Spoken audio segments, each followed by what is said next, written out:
Peninsula, but certainly over this weekend, these attacks in Alexandria, Egypt's second largest city, 5 separate explosions in just the course of 24 hours. Certainly for the Egyptian security forces, that's going to be the concern, that this fight has moved geographically from the peninsula, really separate from Egypt, onto mainland Egypt, if you like. And let's not forget, Alexandria is pretty close to Libya. It's only about a 3-hour drive to that border. That is a porous border. It is not well patrolled. The Egyptian security forces cannot control the flow of fighters and weapons to and from Libya because of the situation that exists in Libya.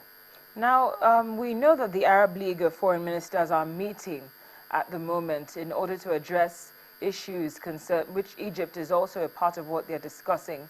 Any word on the progress made in the meeting so far? So far, there has been little progress, if any, certainly nothing said publicly. Looking at the geopolitical situation for Egypt, it's quite grim. You have a new leader in Sisi. He's not considered a model for democracy, to say the least. You can sort of read between the lines there. You have a country that's geographically between ISIS and Israel, frankly, so it's got to worry about the Sinai Peninsula, that border. It's got to worry about securing the crossing between Egypt and Gaza. That's a serious concern for the Israelis, but it's also a serious concern for Egypt's security. So Egypt finds itself in a very tenuous position right now. Certainly, it doesn't seem as though it wants to go into another election season. At the same time, you have these emboldened attacks by Morsi supporters. This has been going on since he was removed from power in 2013, and it doesn't look like it's going to stop. That's something the Arab League is going to have to address.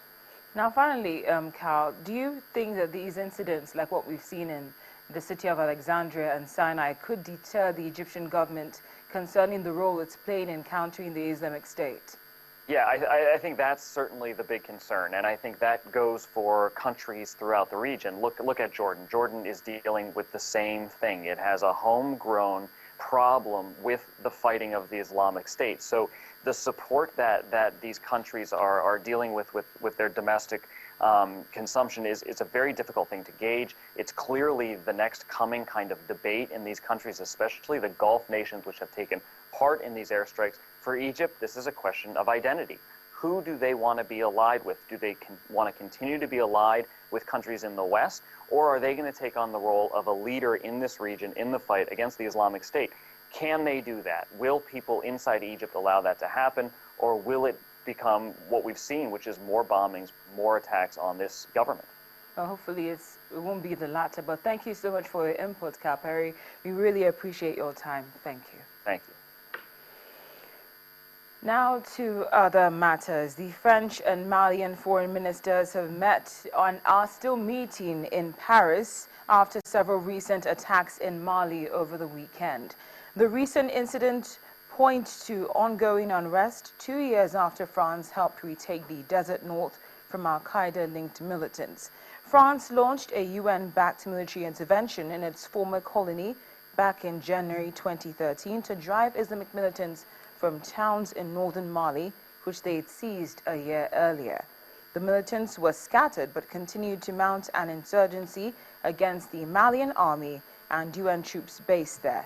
A Sahara-based Islamist group on Saturday claimed responsibility for a rare attack in Mali's southern capital, Bamako, which led to the deaths of 5 people, including 2 foreigners.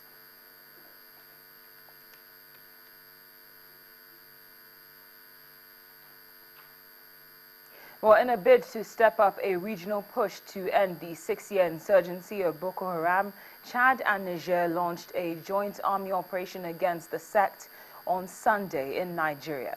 We now understand that about 10 Chadian soldiers have been killed since yesterday while attempting to free the border town of Malam Faturi and Damasak, which is just some 10 kilometers further to the south, which had been previously held by the sect. About 30 Nigerian and Chadian soldiers were also injured in the fighting over Malam Faturi and Damasak. That's a day after thousands of troops crossed the border to help retake areas held by the Islamist group. Damasak, the town furthest into Nigeria, is 10 kilometers south of the border, where Niger and Chadian troops have been massing in recent weeks ahead of the offensive.